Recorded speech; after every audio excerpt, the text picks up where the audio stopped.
عن انس رضي الله عنه ان النبي صلى الله عليه وسلم كان يقول اللهم اني اعوذ بك من البرص والجنون والجذام وسيء الاسقام. میرے دوستو بزرگوں عزیزو، حضور اکرم صلی اللہ علیہ وسلم نے برے اعمال کے عذاب کا اور نیکیوں کے ثواب کا مشاہدہ کیا ہے۔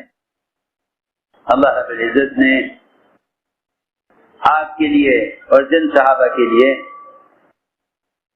تمام نیکیوں کے پر انعامات کو اور تمام گناہوں پر عذاب کی شکلوں کو آپ پر کھول دیا ہے۔ اس لیے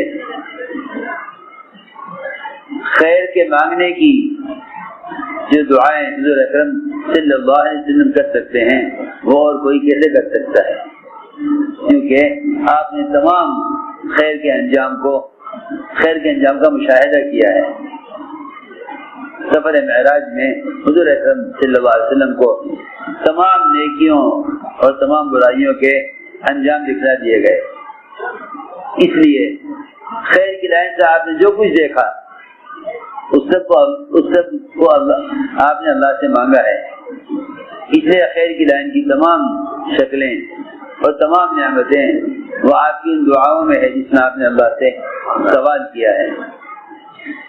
اسی طرح شر کی لائن سے حضور اکرم صلی اللہ علیہ وسلم نے جتنی چیزوں کا مشاہدہ کیا ہے ان سب چیزوں سے اللہ کی پناہ چاہیے۔ اور حدیث میں آتا ہے کہ جو اللہ سے پناہ چاہتا ہے اللہ اس کو پناہ دے دیتے ہیں۔ جو اللہ سے پناہ چاہتا ہے اللہ اس کو پناہ دے دیتے ہیں۔ دیکھو میرے دوستو، کفار اور مشرکین میں بھی یہ بات پائی جاتی تھی کہ اگر کوئی مسلمان بھی کسی مشرک سے پناہ مانگے تو مشرک بھی اس مسلمان کو پناہ دینے سے انکار کرنے سے شرماتا ہے۔ ایسے واقعات ملتے ہیں روایتوں میں،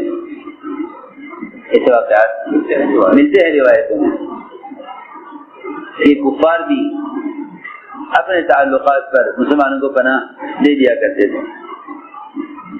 جب ایک کافر سے پناہ مانگی جائے اور وہ پناہ نہ دینے سے شرمائے گا تو پھر ایک مسلمان کسی مسلمان کو پناہ دینے سے کیسے انکار کر دے گا؟ پھر اللہ رب العزت جو سب سے زیادہ رحیم اور رحمان ہے وہ پناہ مانگنے والے کو پناہ کیوں نہیں دیں گے؟ سوچنے کی بات۔ لیکن ہماری دعاؤں میں یقین اس لیے نہیں کہ خیر کی چیزوں کا یقین نہیں، اور ہماری پناہ مانگنے میں لجاجت اور پناہ مانگنے میں خوف اس لیے نہیں کہ ہم عذاب کی چیزوں کا ہمیں یقین نہیں۔ حضور اکرم صلی اللہ علیہ وسلم نے کن چیزوں سے پناہ مانگی ہے اور آپ پناہ کیسے مانگا کرتے تھے اور کن چیزوں سے آپ پناہ مانگا کرتے تھے؟ فرماتے ہیں رضی اللہ تعالیٰ عنہ حضور اکرم صلی اللہ علیہ وسلم یہ فرمایا کرتے تھے اللہم انی اعوذ بک من العجز والکسل والجبن والحرم والبخل واعوذ بک من عذاب القبر واعوذ بک من فتن المحیا والممات۔ اے اللہ میں تیری پناہ چاہتا ہوں عاجزی سے، اے اللہ میں تیری پناہ چاہتا ہوں عاجزی سے،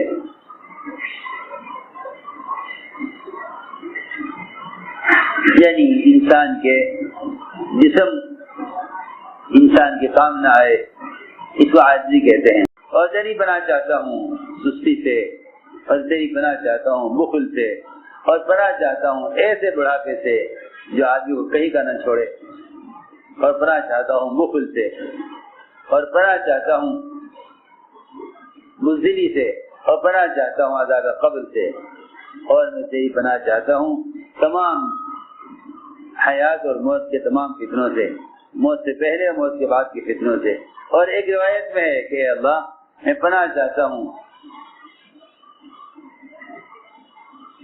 قرض کے غالب آ جانے اور قرض کے بڑھ جانے سے، اور تیری پناہ چاہتا ہوں ظالموں کے غالب آنے سے۔ حضرت عائشہ فرماتی ہے رضی اللہ عنہا کہ حضور اکرم صلی اللہ علیہ وسلم یہ فرمایا کرتے تھے اپنی دعا میں، اے اللہ میں پناہ چاہتا ہوں تیری ہر اس عمل کے شر سے جو میں نے کیا اور اس عمل کے شر سے جو میں نے نہیں کیا۔ حضرت ابن عمر فرماتے ہیں کہ جناب رسول اللہ صلی اللہ علیہ وسلم فرماتے تھے اپنی دعا میں، اے اللہ میں پناہ چاہتا ہوں تیری نعمت کے ختم ہو جانے سے اور عافیت کے پھر جانے سے اور اچانک تیری پکڑ اور عذاب کے آ جانے سے، اور تیرے غصے کی جتنی بھی شکلیں ہیں، عذاب کی جتنی بھی قسمیں ہیں، ان سے تیری پناہ چاہتا ہوں۔ فرماتے ہیں کہ میں اسی طرح کہوں گا جس طرح فرمایا ہے حضور اکرم صلی اللہ علیہ وسلم نے۔ آپ اسی طرح فرماتے تھے اپنی دعا میں، اے اللہ میں تیری پناہ چاہتا ہوں عاجزی سے، سستی سے اور بزدلی سے اور بخل سے اور ہر قسم کے غم اور ہر قسم کی پریشانی سے اور عذاب قبر سے۔ اے اللہ میرے نفس کو تقوی عطا فرما دے، اور اے اللہ میں نفس کا تزکیہ فرما دے، اور تو بہترین بات کرنے والا نفس کو اور تزکیہ کرنے والا ہے، اور تو ہی اس نفس کا والی اور مولا ہے۔ اے اللہ میں تیری پناہ چاہتا ہوں اس علم سے جو علم نفع دینے والا نہ ہو، اور اس دل سے جس دل میں تیرا خوف نہ ہو، اور اس نفس سے تیری پناہ چاہتا ہوں جس کا کبھی پیٹ نہ بھرے، جس نفس کی خواہشات کی پوری نہ ہوں۔ اے اللہ میں پناہ چاہتا ہوں ایسی دعا سے جو دعا تیرے یہاں قبول نہ کی جائے۔ اللهم صل على سيدنا مولانا محمد وعلى آل سيدنا مولانا محمد كما صليت على إبراهيم وعلى آل إبراهيم إنك حميد مجيد. ربنا ظلمنا أنفسنا وإن لم تغفر لنا وترحمنا لنكونن من الخاسرين. اللهم إنا نستغفرك ونتوب إليك. اللهم إنا نستغفرك ونتوب إليك. اللهم إنا نستغفرك ونتوب إليك. ربنا آتنا في الدنيا حسنة وفي الآخرة حسنة وقنا عذاب النار. سبحان ربك رب العزة عما يصفون وسلام على المرسلين والحمد لله.